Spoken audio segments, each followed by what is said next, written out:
今回読むお話は浦島太郎です。リラックスしてお話を楽しみましょう。お話の後に浦島太郎のトリビアもお話ししています。それではお聞きください。昔々ある村に心の優しい浦島太郎という若者がいました。浦島さんが海辺を通りかかると、子供たちが大きな亀を捕まえていました。そばに寄って見てみると、子供たちがみんなで亀をいじめています。おやおや、かわいそうに、逃がしてあげなよ。嫌だよ、オラたちがやっと捕まえたんだもの。どうしようとオラたちの勝手だろう。亀を見ると涙をポロポロとこぼしながら浦島さんを見つめています。浦島さんはお金を取り出すと子供たちに差し出して言いました。それではこのお金をあげるからおじさんに亀を売っておくれ。うん、それならいいよ。こうして浦島さんは子供たちから亀を助けると、大丈夫かい？もう捕まるんじゃないよ。と亀をそっと海の中へ逃がしてあげました。さて、それから2、3日経ったある日のこと、浦島さんが海に出かけて魚を釣っていると、浦島さん、浦島さん、と誰かが自分を呼ぶ声がします。おや、誰が呼んでいるんだろう。私ですよ。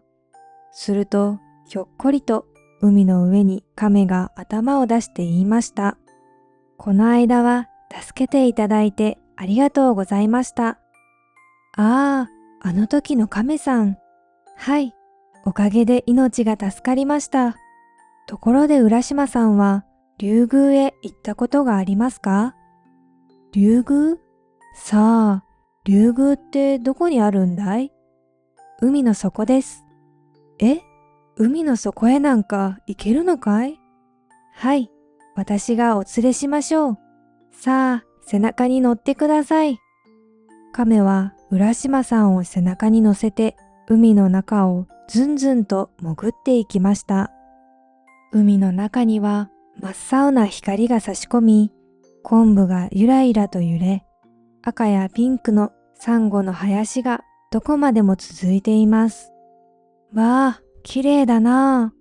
浦島さんがうっとりしていると、やがて立派な御殿へ着きました。着きましたよ。この御殿が竜宮です。さあ、こちらへ。亀に案内されるまま進んでいくと、この竜宮の主人である美しい乙姫様が、色とりどりの魚たちと一緒に浦島さんを出迎えてくれました。ようこそ浦島さん。私はこの竜宮の主人の乙姫です。この間は亀を助けてくださってありがとうございました。お礼に竜宮をご案内します。どうぞゆっくりしていってくださいね。浦島さんは竜宮の広間へ案内されました。浦島さんが用意された席に座ると、魚たちが次から次へと素晴らしいごちそうを運んできます。ふんわりと気持ちの良い音楽が流れて、タイやヒラメやクラゲたちのとっても素敵な踊りが続きます。ここはまるで天国のようです。そして、もう一日いてください。もう一日いてください。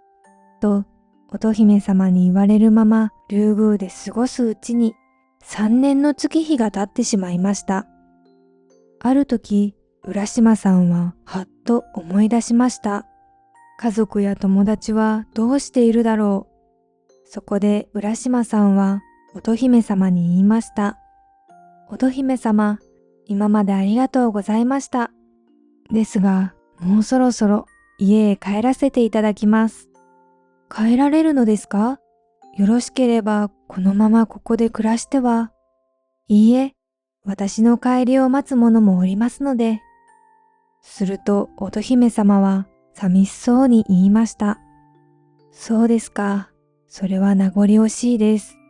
では、お土産に玉手箱を差し上げましょう。玉手箱？はい。この中には浦島さんが竜宮で過ごされた時が入っております。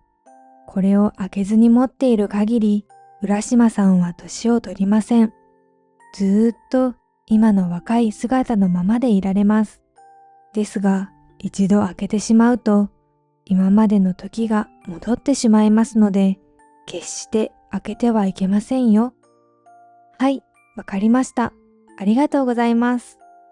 乙姫様と別れた浦島さんは、また亀に送られて地上へ帰りました。地上に戻った浦島さんは、辺りを見回してびっくり。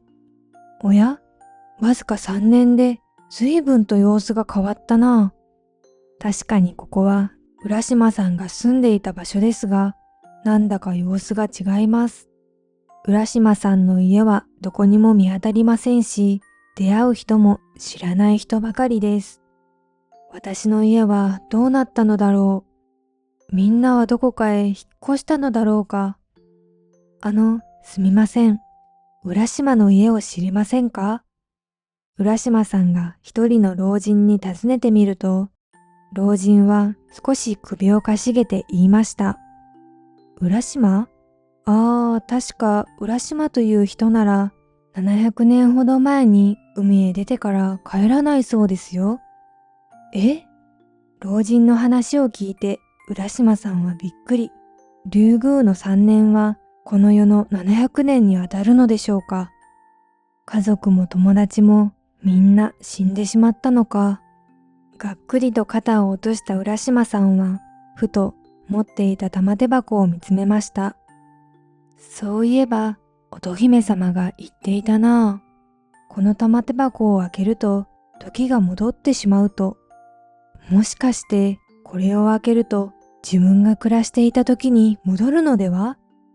そう思った浦島さんは、開けてはいけないと言われた玉手箱を開けてしまいました。すると中から真っ白の煙が出てきました。おお、これは。煙の中に竜宮や美しい乙姫様の姿が映りました。そして楽しかった竜宮での3年が次から次へと映し出されます。私は竜宮へ戻ってきたんだ。浦島さんは喜びました。でも玉手箱から出た煙はだんだん薄くなっていき、その場に残ったのは髪の毛もひげも真っ白のよぼよぼのおじいさんになった浦島さんだったのです。おしまい。皆さんいかがでしたか？浦島太郎は日本の有名な昔話の一つで、たくさんの人に親しまれています。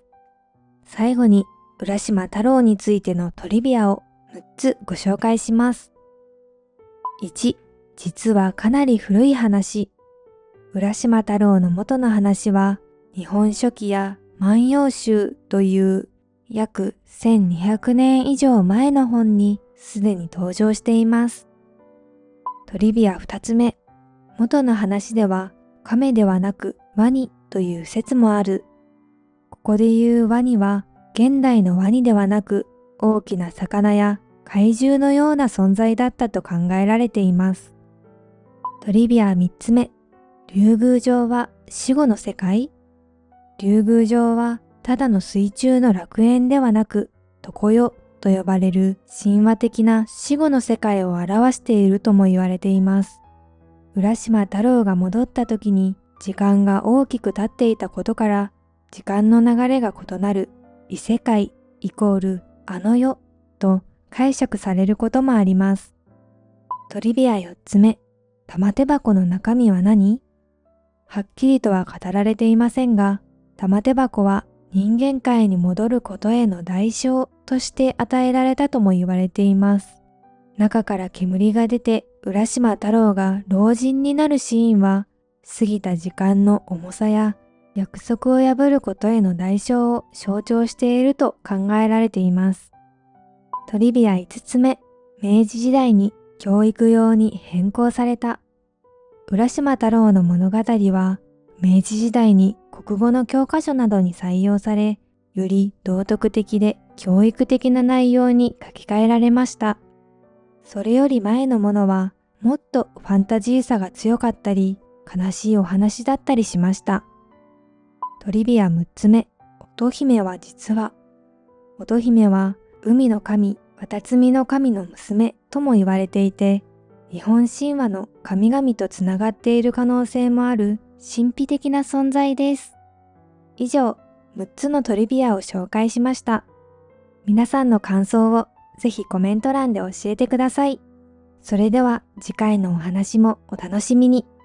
チャンネル登録、グッドボタンもよろしくお願いします。最後まで聞いていただきありがとうございました。